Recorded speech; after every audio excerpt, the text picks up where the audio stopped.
Bienvenue dans ce nouveau numéro des reporters. Et oui, comme d'habitude, Denise Mukendi vous amène partout. Nous sommes dans la commune de Bandalungwa, dans la circonscription de Funa. Ce beau décor que vous pouvez apercevoir derrière moi, c'est la concession Kin Oasis, communément appelée la cité Joseph Kabila Kabange. Pourquoi? Parce qu'il est bien sûr le père de la modernité ici en République démocratique du Congo. Comme je ne cesserai de le dire, ce magazine est participatif et interactif. Je voulais suivre le reportage sur la venue des experts de la Banque mondiale ici à Kinshasa, fruit des efforts de son Excellence le professeur Robert Mbingabila, qui avait effectué récemment un voyage à Washington en vue de la recherche des potentiels bailleurs de fonds pour ce grand projet de la République démocratique du Congo, celui de la réforme foncière. Juste après, suivez l'interview avec notre invité.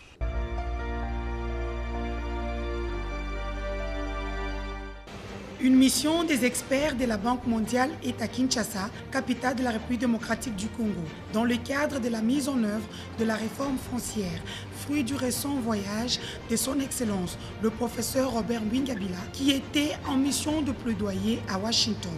Du ministère des Affaires foncières aux nouveaux locaux de la CONAREF, la mission de la Banque mondiale venue de Washington, avec à sa tête M. André Teissier, a eu des échanges fructueux avec le ministre des Affaires foncières, le professeur Robert Mbingabila. Les deux parties ont évolué sur l'apport de la Banque mondiale au gouvernement congolais, ainsi que le processus en termes techniques, financiers et de renforcement des capacités. Juste après la séance de travail, s'en est suivi une visite dans les locaux inaugurés le même jour. D'abord, nous voulions reconnaître le leadership de M. le ministre, qui nous a permis de nous rendre compte de son engagement sur un sujet aussi important que le sujet foncier, ici en RDC. La réforme foncière, c'est une priorité de l'action gouvernementale qui nous a été prescrite par son Excellence, M. le Président de la République. N'est-ce pas? Depuis son discours d'investiture, il a élevé la réforme foncière au niveau de priorité du programme du gouvernement pour ce quinquennat. Par la suite, direction le bureau des archives nationales au sein du secrétariat général aux affaires foncières où est gardé tous les certificats d'enregistrement établis depuis l'époque coloniale. Encore une fois, nous vous disons merci pour nous avoir rendu visite ce jour, pour l'opportunité que le ministre a eue de pouvoir rencontrer la Banque mondiale à Washington. Et nous sommes en train de penser que la voie est là. Le fait que vous êtes venus, pour nous, merci. Merci beaucoup. Le lendemain, pas de répit pour la délégation de la Banque mondiale qui a déployé une intense activité afin de palper du doigt la réalité du terrain qui constitue la meilleure partie du rapport dans quelques circonscriptions phares. Pour M. André Teissier, l'appui de la Banque mondiale au gouvernement congolais est capital et prioritaire dans le secteur foncier. Mais il faut d'abord miser sur un dialogue avec les partenaires qui sont déjà sur terrain ainsi que le gouvernement congolais. Il a fait un état des lieux d'abord dans la circonscription de la Lukunga afin d'avoir une idée sur la conservation des archives, mais aussi et surtout parler avec le personnel pour en savoir plus sur leur motivation à accomplir les tâches au quotidien. À la circonscription foncière du Mont-Omba, l'École nationale du cadastre et titres immobiliers étaient à l'honneur. Enfin, dernière étape de la visite, les bâtiments en construction de l'École nationale des cadastres et des titres immobiliers. Tout d'abord, je voudrais remercier l'équipe du ministère des Affaires foncières parce qu'en peu de temps, on a pu avoir le panorama de ce qui se passe dans le secteur foncier à Kinshasa, tout au moins. La première impression, c'est, je crois que personne ne se leurre sur ce sujet, c'est quand même des difficultés au quotidien pour les gens qui travaillent dans ces services, avec des moyens extrêmement réduits, et forcément cela impacte sur la qualité du service public, sur la qualité des documents qui sont archivés. On a pu voir des salles d'archivage qui sont vraiment dans un état difficile. Et ça montre en tout cas que peut-être avec peu de choses, il y a des marges de progrès qui seront assez faciles à atteindre.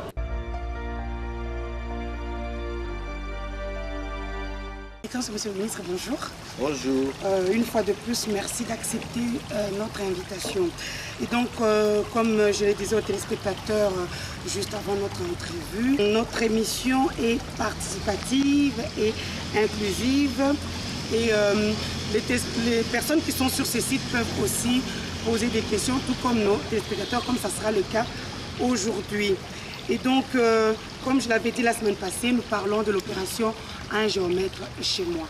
D'abord, qu'est-ce que signifie ce concept et puis concrètement, comment ça va se passer sur terrain?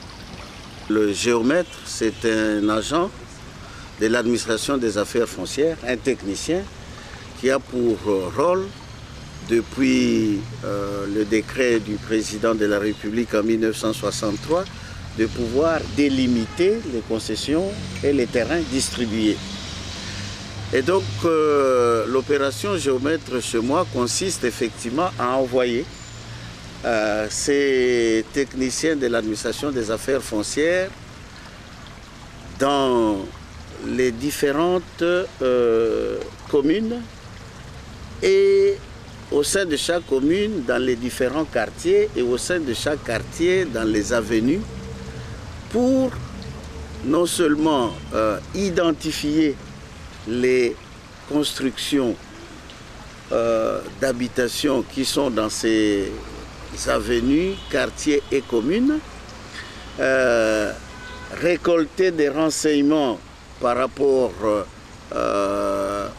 à l'identité du propriétaire, par rapport à des éléments marquants de l'historique de l'immeuble, renseignements que nous allons stocker dans la mémoire centrale, donc pour constituer une base de données, un fichier central qui va nous permettre de pouvoir par la suite délivrer des titres de propriété, en fait le certificat d'enregistrement, mais qui soit, à la différence de celui que nous délivrons aujourd'hui, cette fois-là, un titre sécurisé, c'est-à-dire un certificat d'enregistrement qui comporte différents éléments de sécurisation et qui va empêcher, par exemple, la falsification de ces documents. Donc j'invite nos concitoyens, comme je l'ai dit lorsque nous avons lancé cette opération à la circonscription foncière de la Tchangu-Anjili, mais une opération qui est appelée à s'étendre dans l'ensemble des circonscriptions foncières de Kinshasa et dans l'ensemble des circonscriptions foncières de la République. J'invite nos concitoyens justement à bien accueillir ces géomètres qui viennent chez eux, qui viennent en fait dans l'intention de pouvoir obtenir des renseignements qui vont constituer les éléments de base de chaque dossier dans la base de données, dans le fichier central informatisé que nous allons constituer et qui serviront à pouvoir en fait sécuriser leurs droits et leurs titres de propriété en leur délivrant un certificat d'enregistrement sécurisé. J'ai dit également, parce que la question est souvent posée, combien coûte un certificat d'enregistrement? Je voudrais le dire, jusqu'ici, il n'était pas prévu un coût, n'est-ce pas, pour la délivrance du certificat d'enregistrement. Mais dans le cadre de cette opération, étant donné que le titre que nous allons délivrer est un titre qui a un coût de production, d'abord le papier lui-même, ensuite toutes les mentions qui doivent y être intégrées, et ainsi que les données biométriques à pouvoir y intégrer. Donc nous allons devoir fixer un coût qui sera porté à la connaissance de la population et qui sera déterminé probablement par un décret qui sera pris par son Excellence Monsieur le Premier ministre pour que ce soit effectivement un acte générateur des recettes, n'est-ce pas, qui ne soit pas un montant qui pourrait être fixé chacun à son niveau. À Lukunga c'est ferait ceci, à Tchangu un autre. Donc nous allons faire une mercuriale.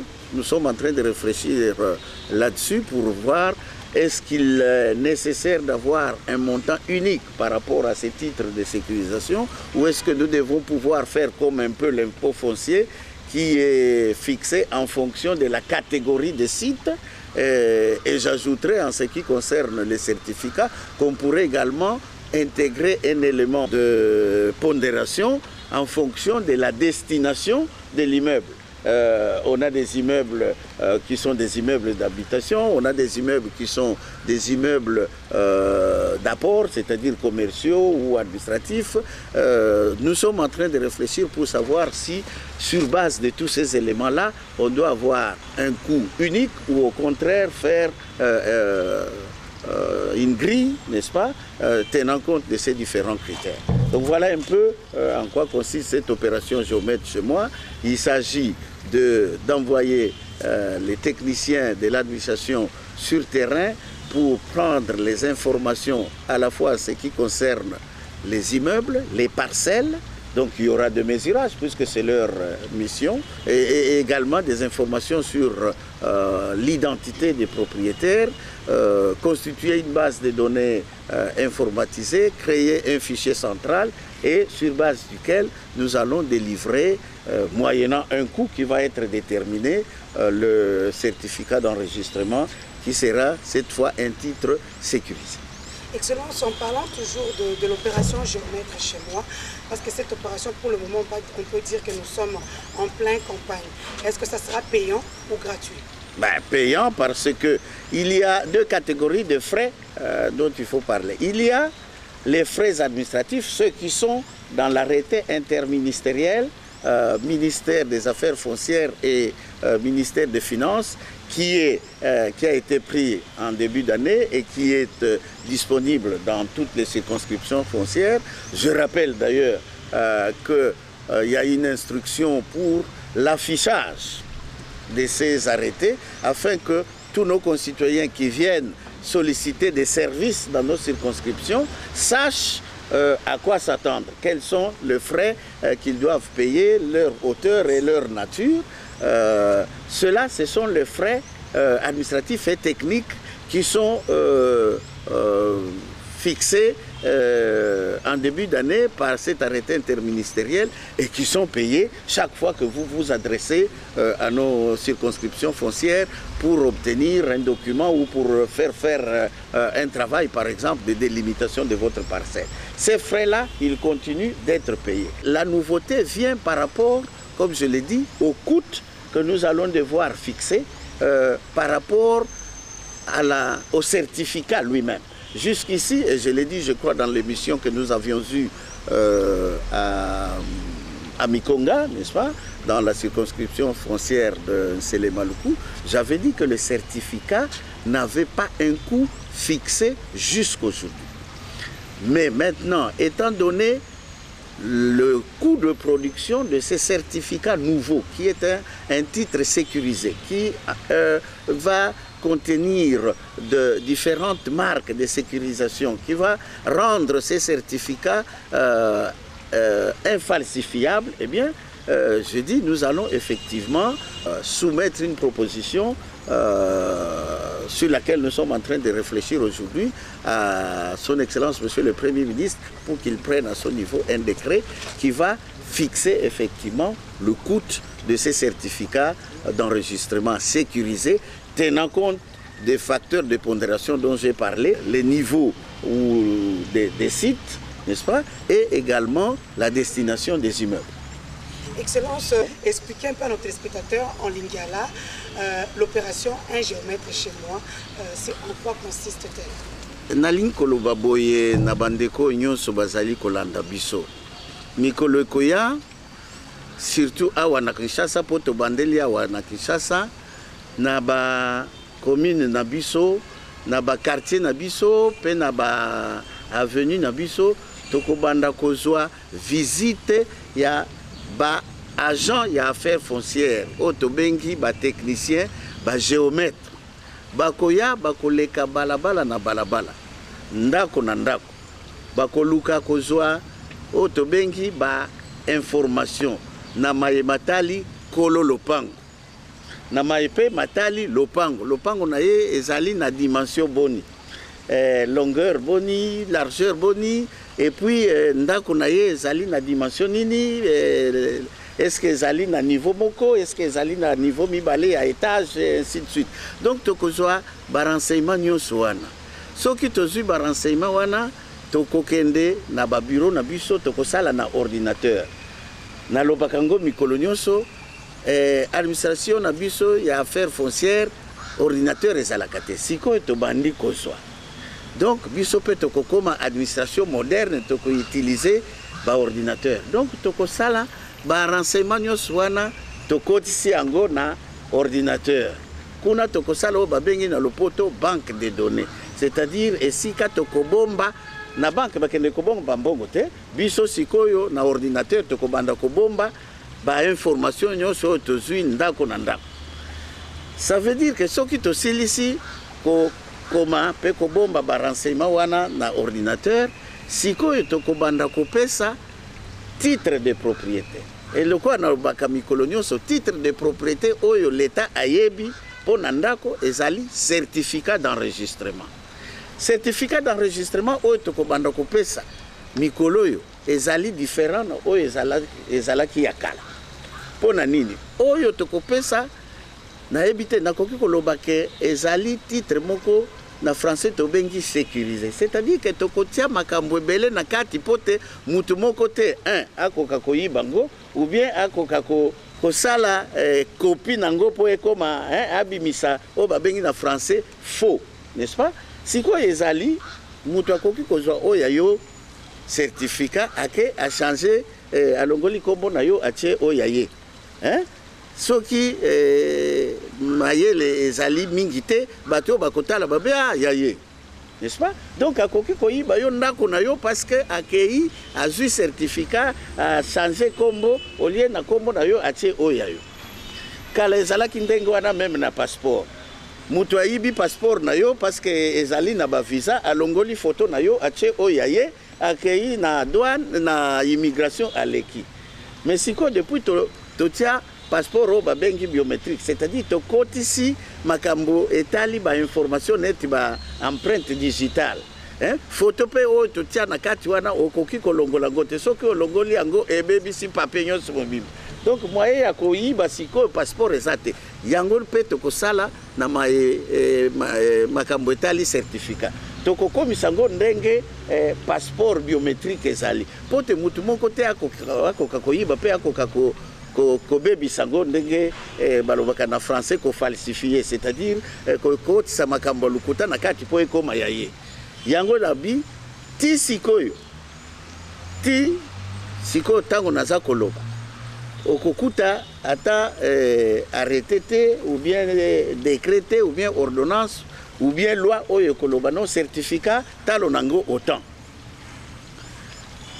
Onyoso na baka ezali kaka non soki okei na affaire foncière pona koluka ozwa certificat okofuta ba frais administratifs o toloba to koma ngai na moninga ya finance to tia na arrêté interministériel ba arrêté wana ezali na ba circonscription mutu nyonso azali na posa ya kokende epa na biso na ba circonscription po azwa ata document ou bien asalisa mosala akotala na arrêté wana koyeba mbongo nini akofuta pote mosala na ye esala. Sikoyo tozali ko sala to koma na décret, c'est-à-dire mukanda oyo Excellence Premier Ministre sala kapote to pesa talo ya certificat.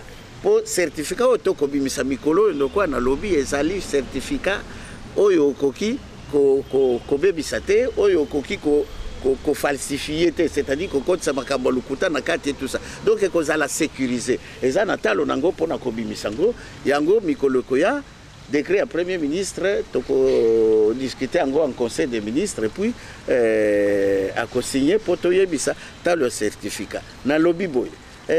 Certificat ndenge to moni biso na ministère et koki ko zalate talo moko awa na Gombe, awa na Bandal, ndenge moko na Masina ou bien na Kisenso, ndenge moko na Tchela kuna epai nanga. toko sala ndenge ezali na impôt foncier ezali na ba catégorie ya ba site, n'est-ce pas? Gombe ezali différent ya Njili, ville ezali différent ya Mboka, et donc tokotala premier élément pour na kosala grille ya talo ya certificat kozala catégorie ya bisika.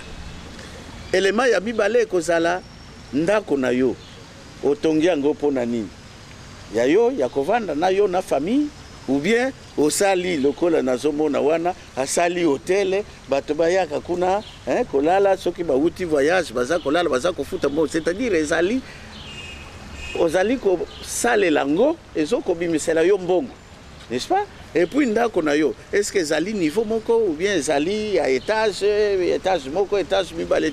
Donc toko kotisa makambo nyonso wana po te tozwa moyen ya kofixer oyo ekozala talo ya certificat. Excellence, on va commencer par les questions de nos téléspectateurs. Il y a M. Didier Kaloubi de Lemba qui veut savoir, il a un livret de logeur acquis avant 1973 et aujourd'hui quelqu'un d'autre a acquis un certificat d'enregistrement par fraude. Quelle est la solution? Mais il faut prouver effectivement que le monsieur qui a les certificats l'a acquis de façon frauduleuse, n'est-ce pas? Et comme on dit en droit que la fraude corrompt tout, en principe, dès que vous prouvez que le certificat là a été délivré dans des conditions frauduleuses, eh bien on doit l'annuler parce qu'on ne peut pas accorder de droit sur base de faux, n'est-ce pas? Donc notre concitoyen a le droit de pouvoir s'adresser à notre circonscription foncière comme il est de Lemba, ça veut dire qu'il doit s'adresser à la circonscription foncière du Moamba pour d'abord porter à la connaissance de notre circonscription le fait que quelqu'un détient un certificat sur son immeuble et alors que lui ne le lui a pas vendu. Lui, il a les livrets de logeurs qui étaient les documents, je veux dire les titres de propriété à l'époque, et donc il doit pouvoir solliciter. Et je crois que notre administration, parce que je suppose que le certificat que détient ces faussaires est vieux de plus de 2 ans, parce que c'est comme ça que les gens procèdent. Quand ils savent qu'ils ont obtenu un certificat frauduleusement, ils vont d'abord dormir, n'est-ce pas? Ils le cachent, ils ne revendiquent rien, ils attendent d'abord que le certificat ait ces fameux âges de 2 ans prescrit dans la loi foncière, et après alors il sort pour dire monsieur, ça c'est ma maison, voici mon certificat, parce que, disent-ils, le certificat devient inattaquable.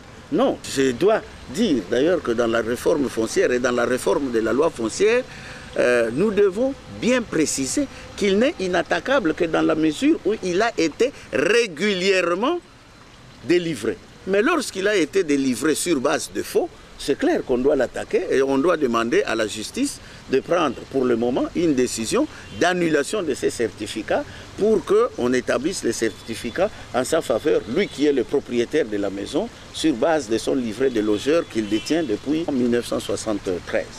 Il y a une autre question. Le monsieur veut savoir, il a bien précisé qu'on ne puisse pas citer son nom, il veut savoir qu'en est-il du site Kitambo, parce qu'il y a la reprise des constructions anarchiques le long des rails. Donc, est-ce que vous avez fait un lotissement dans ces lieux?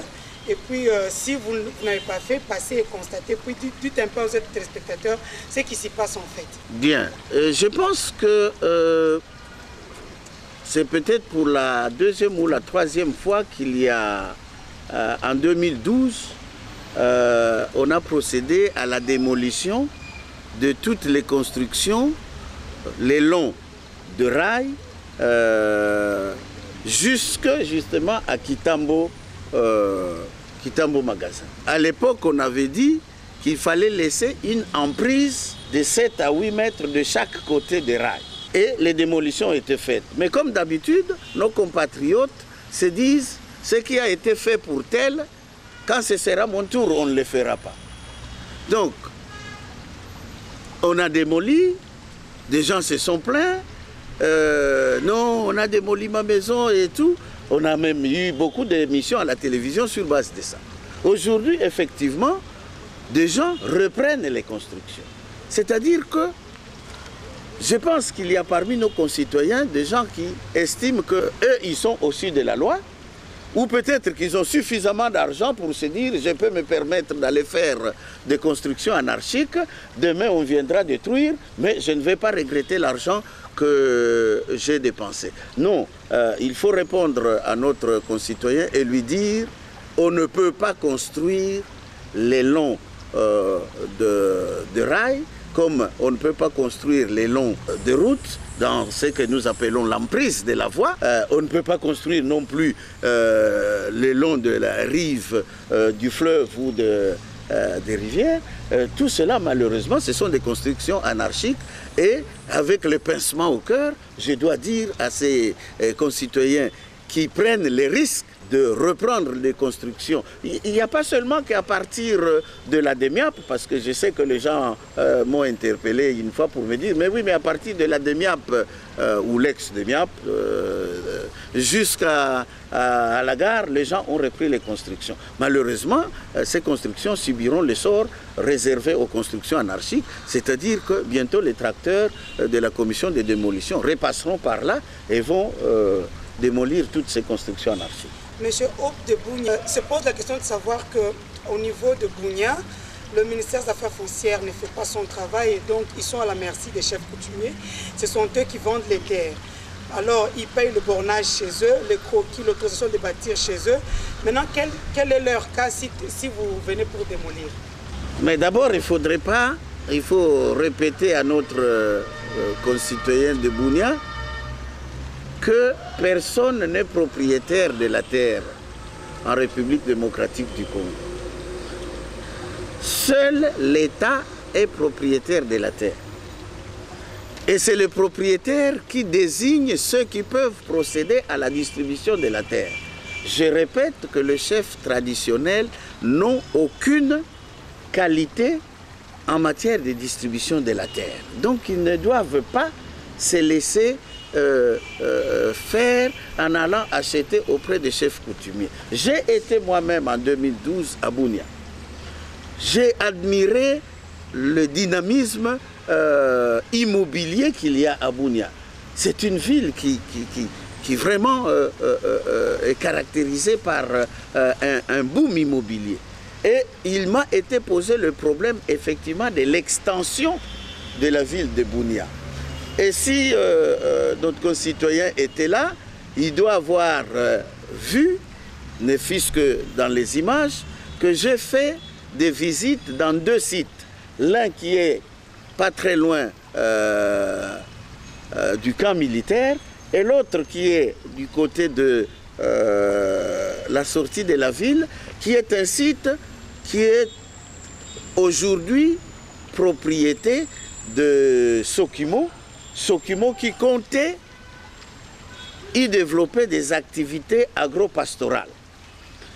J'ai parlé avec les autorités de la ville de Bunia, j'ai parlé avec les autorités provinciales, avec le gouverneur Bamanissa, j'ai parlé également avec les responsables de Sokimo pour leur dire qu'il est inadmissible que l'espace naturel qui doit être celui de l'expansion de la ville de Bunia puisse être occupé par vous et pour des activités qui ne sont même pas dans votre objet social. Sokimo, à ce que je sache, c'est une entreprise minière.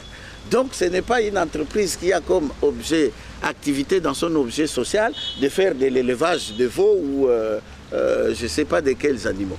Donc nous avons dit, comme nous l'avons fait par rapport à Mbuji-Mayi, en ce qui concerne la concession de la MIBA qui est située en plein centre-ville, nous allons, comme pour Mbuji-Mayi, prendre un arrêté le moment venu pour récupérer à cette concession-là de Bunia, qui constitue la zone d'expansion naturelle de la ville, reprendre ça comme propriété de l'État et mettre nos services de l'administration foncière à contribution avec ceux de l'urbanisme pour faire un lotissement, faire le plan cadastral et permettre effectivement à nos concitoyens de Bunia qui ont besoin de lopins de terre et des parcelles pour construire leurs maisons, d'y construire les maisons.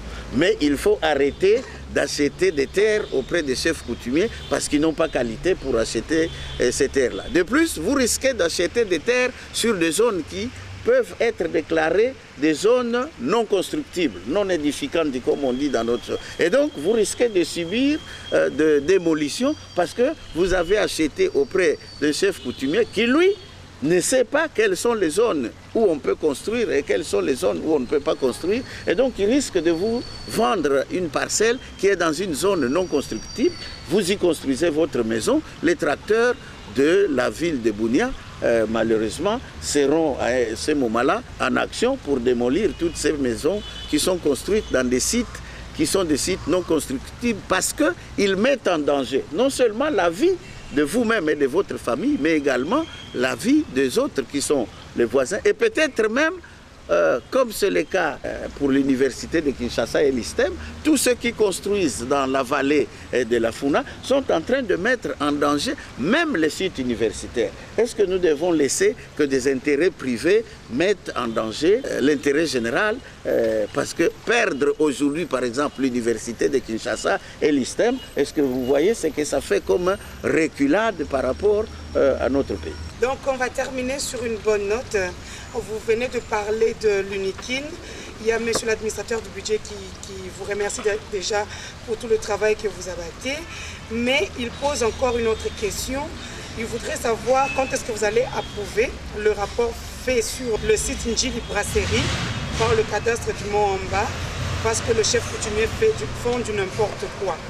Il demande à débloquer la situation. C'est un cas particulier, un problème spécifique qu'il pose, mais en réalité, c'est toujours ce problème-là des autorités traditionnelles qui estiment que dans certains sites, ce seraient des terres qui leur appartiennent et donc sur lesquelles ils peuvent faire des distributions de parcelles. La parcelle ou la concession de l'université de Kinshasa en Njili Brasserie est une concession qui avait été acquise pour le besoin de la faculté d'agronomie, n'est-ce pas? Et donc nous avons envoyé nos techniciens sur terrain, d'abord pour redélimiter cette concession-là et en même temps pour constater les empiètements, les spoliations qui sont là et faire le rapport qui nous permet au niveau du ministère, au niveau de l'administration centrale, de pouvoir prendre les mesures qui s'imposent à la fois pour faire cesser les troubles de jouissance et donc faire déguerpir ceux qui sont à l'intérieur de la concession, qui ont spolié la concession et permettre aussi à l'université et à sa faculté d'agronomie de pouvoir jouir de cette concession et y faire les expérimentations qui s'étaient préparés à pouvoir réaliser. Donc si les rapports sont maintenant prêts, que notre administration qui était sur terrain nous transmet ça, eh bien les mesures à prendre vont être prises incessamment parce que l'objectif c'est de sécuriser cette concession qui est une concession de l'université et qui n'appartient pas à un chef coutumier et sécuriser et en même temps permettre une jouissance paisible de cette concession par l'université qui en est le propriétaire. Et oui, comme je vous le dis souvent, les bonnes choses ne durent jamais. Reporter, c'est terminé pour aujourd'hui. Le temps pour moi de remercier toute mon équipe technique, coordonnée par Gabriel Passissamba, réalisée par Wamushala Kamba, assistée de Jean Simaele qui était au son et à l'image en séjour. Je tiens à remercier Olensia HD qui est notre photographe. Je tiens aussi à remercier nos partenaires chinois qui nous ont permis de tourner notre magazine. Et comme je vous le dis souvent, ce magazine est participatif et inclusif. Le numéro se trouve au bas de cet écran. Envoyez à son excellence vos SMS, vos préoccupations et nous ferons un plaisir de le lui transmettre et il vous répondra le jeudi prochain à 20h45. Ce magazine est rediffusé le mercredi à 16h45 et comme d'habitude, retrouvons-nous chaque jeudi à 20h45 sur la chaîne nationale. Je m'en vais faire mes big dédicaces à Madame la DGAI de la RTNC, Madame Nicole Dibambou Kitoko Bouanga. On se retrouve la semaine prochaine, la même chaîne, la même heure. Au revoir.